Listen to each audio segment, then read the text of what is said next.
title of this mini podcast is Homers. In sports, there's a term known as homer. No, not the poet, or a four-bagger known as a home run. A homer is someone who believes their home team does nothing wrong. They'll justify anything a home team member does, just as long as they're part of their team. But all bets are off if they get traded. Then the homer will go on the attack about anything the player does when playing for another team. This phenomenon is not isolated to sports. Have you noticed that you'll justify just about anything that one of your home members does? Logic flies out the window when it's a member of our home team. It's quite natural to want to protect your own. It's also delusional when you ignore the facts. All families are faced with issues regarding their members. The teacher couldn't possibly have a point about Johnny being disruptive in class. She's just high-strung and doesn't know how to deal with boys. That's just an example of the type of justification we concoct.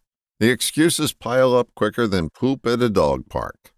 The more excuses you make for one of your members, the weaker you make them. We all become enablers when we turn our head away from the elephant in the room.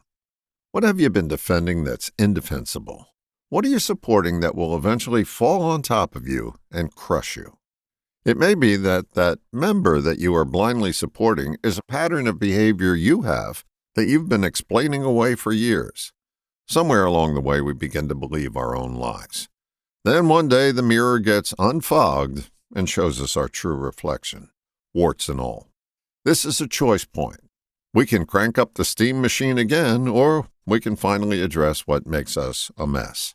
You're not going to find the following phrase on a Successories poster, but it is useful. Listen to your horseshit.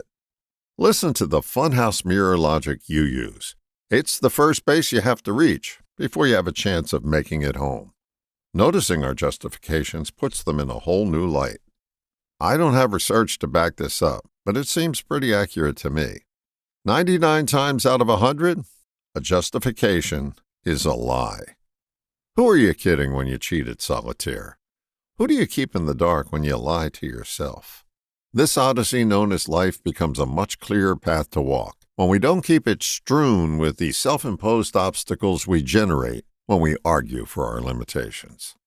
Have you noticed that the air always smells better after a thunderstorm?